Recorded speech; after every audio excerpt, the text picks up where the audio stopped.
ಆಗಿದೆಯೇನೆ ಮನೇಲಿ? ಇಲ್ಲೇ ಇದೀನಿ, ಅಡುಗೆ ಮಾಡ್ತಾ ಇದೀನಿ ಬಾ. ಅಯ್ಯೋ ಅಡುಗೆ ಮಾಡ್ತಿದೀಯಲ್ಲ, ಆತ ಅಡುಗೆ ಇಲ್ಲ ಕಡೆ ಸಾರು ಬೇಕು. ಬಾಗಿಲು ಬೇರೆ ಹೊಡ್ಕೊಂತ ಕಣವು, ಅಲ್ಲೊಂದು ಬಾಗಿಲಿಟ್ಟ ಇಲ್ಲೊಂದು ಬಾಗಿಲು ಇಟ್ಕೊಂಡು ದಡ ದಡ ದಡ ಹೊಡ್ಕೊಂತವೆ. ಒಂಚೂರು ಸಾರು ಕೊಡೆ. ತಡಿ, ಇನ್ನ ಬೇಯಬೇಕು, ಕೊಡ್ತೀನಿ. ಒಂಚೂರು ಹುಳಿ ಬಿಟ್ಟು ಉಪ್ಪು ಹಾಕ್ಬೇಕು. ಕೊಡಿರಿ. ಒಂಚೂರು ಮುದ್ದೆ ತಿರ್ಕೊಂಡು ಒಂಚೂರು ಕೆಲಸ ಐತಿ, ಹೊರಗಡೆ ಹೋಗ್ಬರ್ಬೇಕು. ಇದಕ್ಕೆ ಹಿಂಗೆ ಉಸಿರು ಬಿಡ್ತದೆ. ಅಯ್ಯೋ ಬಿಟ್ಲತ್ ಬರೋದು ಸಾಕಾಗೋಗುತ್ತೆ ಕಣೆ. ಅದೇನು ಮನೆಗಳು ಮಾಡ್ತೀರವು, ಎಲ್ಲಾರು ಕೆಳಗಳು ಮನೆ ಮಾಡೋಕ್ಕಾಗಲ್ವಾ? ನೀನು ಮೆಟ್ಲತ್ತಕ್ಕಾಗಿಲ್ಲ ಅಂತ ಹೇಳಿ ನನ್ನ ಮಗುಗೆ ಕೆಳಗೆ ಮಾಡಿಸ್ತೀನಿ ಬಿಡು ಮನೆ. ಅದಕ್ಕೆ ಮೊದಲು ಸುಧಾರಿಸ್ಕೋಬೇಕು ಕಣೆ. ನಾನು ಒಂದು 10 ನಿಮಿಷ ಸುಧಾರಿಸ್ಕೋಬೇಕು. ಕೂತ್ಕಳೆ, ಸಾರು ಬೇಕೈತೆ, ಕೊಡ್ತೀನಿ. ಕೊಡು. ಹೌದು, ನಿನ್ನ ಸೊಸೆ ಬಸ್ರಂತೆ ಗೊತ್ತೇ ಇಲ್ಲ ನನಗೆ. ನಾವೇ ಯಾರಿಗೂ ಹೇಳಿರ್ಲಿಲ್ಲ ಕಣೆ, ದೃಷ್ಟಿ ಆಗುತ್ತೆ ಅಂತ. ಒಂದು 5 ತಿಂಗಳು ತುಂಬ ತನಕ ಯಾರಿಗೂ ಹೇಳೋದು ಬೇಡ ಅಂತ. ಈಗ ಮೊನ್ನೆ 5 ತಿಂಗಳು ತುಂಬಿತು. ನನಗೆ ಗೊತ್ತಿಲ್ಲ, ಅವಳೇ ಹೇಳುದು, ನೀ ಸೊಸೆನೇ ಅಂತ ಕೇಳಿದ್ಲು. ಅದೇನು ಮುಚ್ಚಿಡಂತ ವಿಷಯ ಅಲ್ಲ. ನಾವೇ ದೃಷ್ಟಿ ಆಗುತ್ತೆ ಅಂತ ಒಂದು 5 ತಿಂಗಳು ತನಕ ಹೇಳೋದು ಬೇಡ ಅಂತ ಸುಮ್ಮನಿದ್ದು. ಎಂತ ದೃಷ್ಟಿ ಆಗುತ್ತಾಗಳೆ? ಹೊಟ್ಟೆಲ್ ಮುಗಿದ ಹೊಟ್ಟೆ ದಪ್ಪಾಗ್ಲೇಬೇಕು, ಎಲ್ಲರೂ ಹಬ್ಬಕ್ಳಿಗೆಲ್ಲ ಗೊತ್ತಾಗ್ಲೇಬೇಕು, ರಿಲೇಷನ್ಗಳಿಗೆ ಎಲ್ಲರಿಗೂ ಗೊತ್ತಾಗಬೇಕು.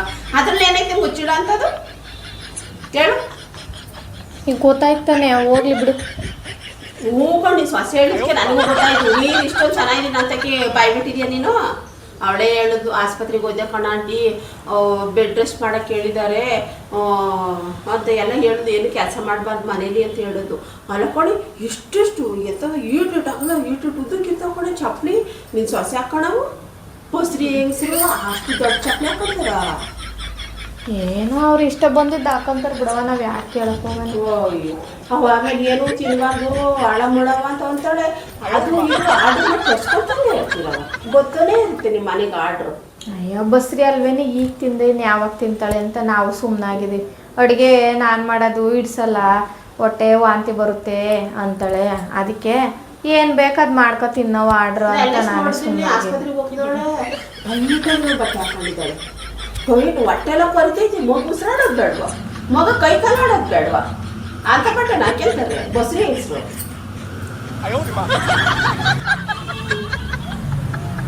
ಅಲ್ಲ ಕೊಣೆ, ಅವ್ಳು ಹೇಳ್ದಂಗೆ ನೀನು ಕೇಳ್ತಾ ಕೂತಿದೀಯಲ್ಲ. ಡಾಕ್ಟ್ರ್ ಇವೆಲ್ಲ ಹೇಳಿಲ್ವಾ? ಇಟ್ಟುತ್ತನೆ ಚಪ್ಪಲಿ ಹಾಕ್ಯಬಾರ್ದು, ಟೈಟೇನ ಬಟ್ಟೆ ಹಾಕ್ಯಬಾರ್ದು, ಆಳ ಮೂಳ ಎಲ್ಲ ರೋಡಲ್ಲಿ ಸಿಕ್ಕೋದೆಲ್ಲ ತಿನ್ನಬಾರ್ದು ಅಂತ ಹೇಳಿಲ್ವೇನೆ? ನೀನು ಅವಳು ಕುಂದಂಗೆ ಕುಣಿಯಕ್ಕೆ ಹೋಗ್ತೀಯವ.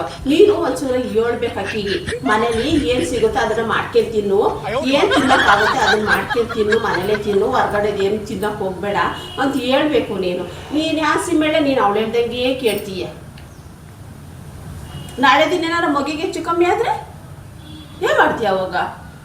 ಅದಕ್ಕೆ ನಿನ್ನ ಸೊಸೆ ಬೊತ್ತಳಿಗೆ ಬೊತ್ತದಂಕ್ಲೇನೆ ಹೇಳು, ಟೈಟೇನ ಬಟ್ಟೆ ಹಾಕಬೇಡ, ಆ ಚಪ್ಪಲಿ ಹಾಕೊಂಡು ಹೋಗ್ಬೇಡ, ಇಷ್ಟಿಷ್ಟು ಉದ್ದರ ಚಪ್ಪಲಿ ಹಾಕೋಬೇಡ ಅಂತ ಎಲ್ಲ ಮನೇಲೇ ಮಾಡ್ಕೊಂಡು ತಿನ್ನು, ಆಚೆ ಕಡೆದು ಹೊರ್ಗಡೆದು ಏನೂ ತಿನ್ನಬೇಡ ಅಂತವ. ನೀನು ಒಂದು ಸ್ವಲ್ಪ ಕುಂಟಿಸ್ಕೊಂಡು ಹೇಳು. ಅವ್ಳು ಕುಣ್ದಂಗೆ ನೀನು ಕುಣಿಬೇಡ, ನೀನು ತಾಳಕ್ಕೆ ತಕ್ಕನ ಕುಣಿಯಕ್ಕೆ ಹೋಗ್ತೀಯ ನೀನು. ನೀನು ಸೊಸೆ ಬಂದಾಗ ನೀನು ಕುಂಟಿಸ್ಕೊಂಡು ಹೇಳು. ಆಮೇಲೆ ನಾನು ಹೇಳ್ದೆ ಅಂತ ಮಾತ್ರ ಹೇಳ್ಬೇಡ ಕಣವ. ಆಮೇಲೆ ಅತ್ತೆ ಸೊಸೆ ಜಗಳ ತಂದಿಟ್ಟಂಗೆ ಆಗ್ಬಿಡುತ್ತೆ. ನಾನೇನು ಬಾಯ್ತಾಡಿದಲ್ಲ ಹೇಳಿದ್ದೀನಿ. ಕೊಡಿಲ್ಲ ಒಂಚೂರು ಸಾರ ಜಲ್ದು. ಸರಿ ತಗೋರಿ, ಕೊಡ್ತೀನಿ.